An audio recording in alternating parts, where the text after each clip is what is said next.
America, Chef John. Yeah, Ghetto Gourmet.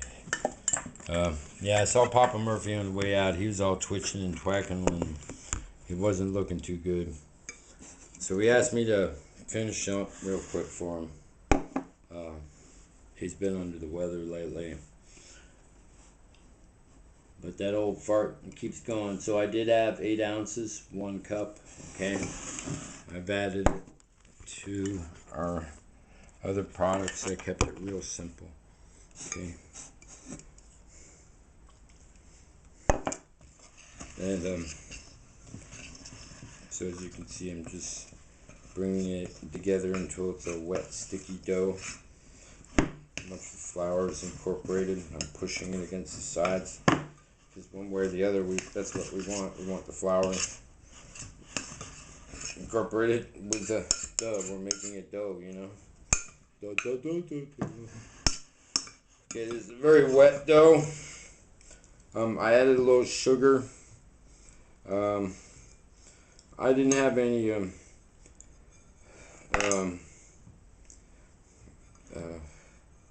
coriander, fennel, or whatever I was looking for. I don't know. I don't feel well, guys, at all. And it's late, and I had that inspiration in me to do that show. And it's Sunday, and a lot of things have been really, really hard today, in this week, and I wanted to at least come out with something where, you know, always look on the bright side of life. Smoke a stick, have some peace, have some Jesus in your life. I say, always look at the bright side of life. Take us home and look at that. So you notice how I'm moving it around. It is like really wet this time. Last time it was tighter. We were working with that see how wet it is? See how I push it? It's just really, really soft. So I'm using a lot of flour, but I'm still rolling it the same way and putting, I don't want a seed in it. I don't want a seed in it. The deck was clean. I don't know where that came from.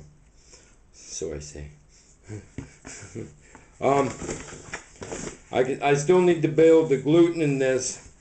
So I have to keep it moving for like a good 10 minutes through a kneading process.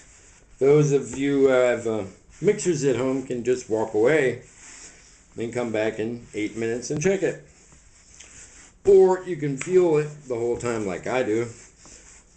Or you're going to go and get it the Gorno. And yeah. It'll cost the same amount as this one. What we're at, $3 for the honey ham, and pepperoni $1.40 for this loaf of dough. They charge $1.40 for one that big. I looked at the price today. So this is 30 to 40 cents right there. And yeah, I'm gonna keep moving. I'm gonna actually rest this overnight. This is for tomorrow.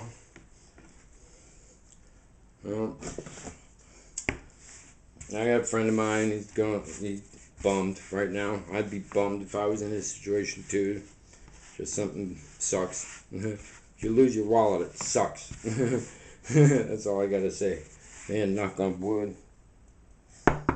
And I told him I ain't eating a pizza alone. So come on by. So we're gonna stall this. The way I do that is I'm gonna put it in the fridge after I got the gluten going, and the yeast that I put in there, put a little extra in there too. It's gonna stall overnight.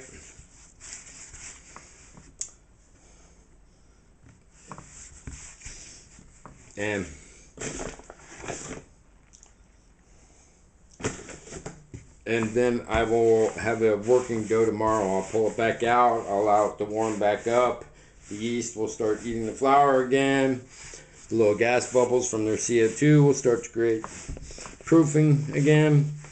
And it'll be ready for pizza tomorrow. So making a dough ahead of time, I could make 2 or 3 of these.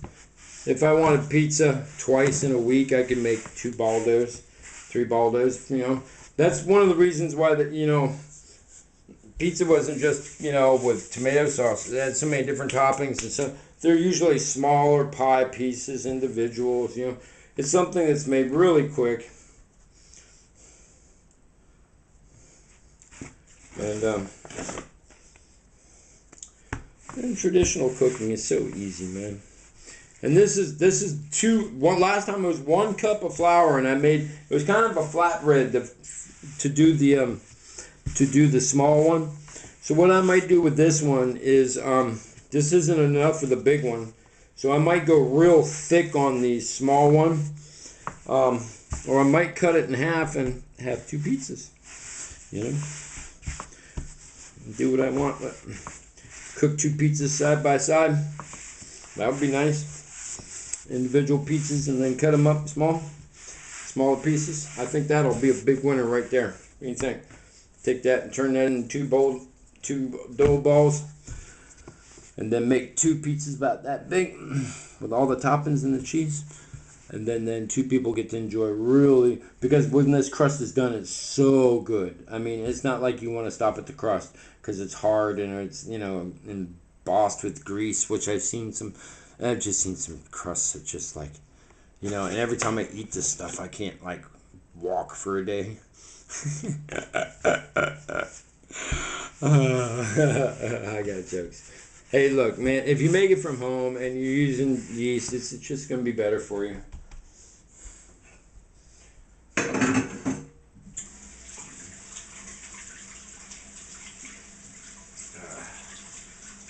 And yeah, it's that simple. I didn't look at the window again. I'm going to move it again a little bit tomorrow.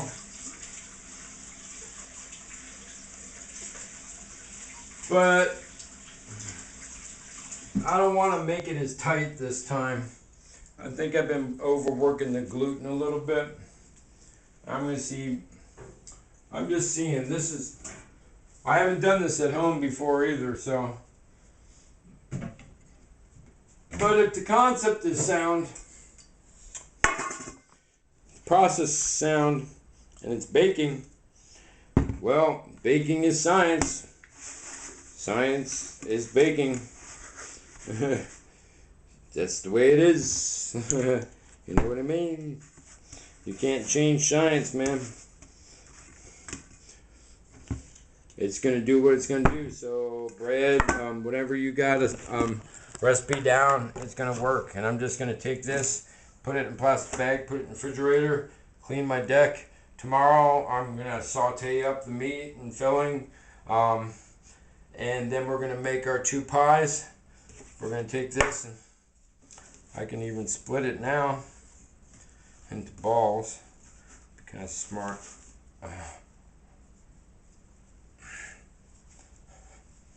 Because then I want to take them and tuck them in like that. So I've shown you that before. If I'm going to tear it, I'm going to remake the outside so it's a nice fresh outside.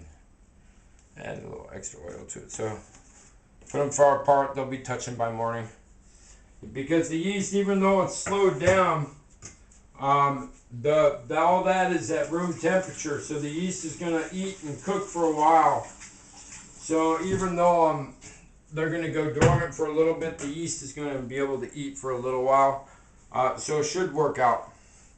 Well, all right, Chef John, Ghetto Gourmet. Peace, y'all.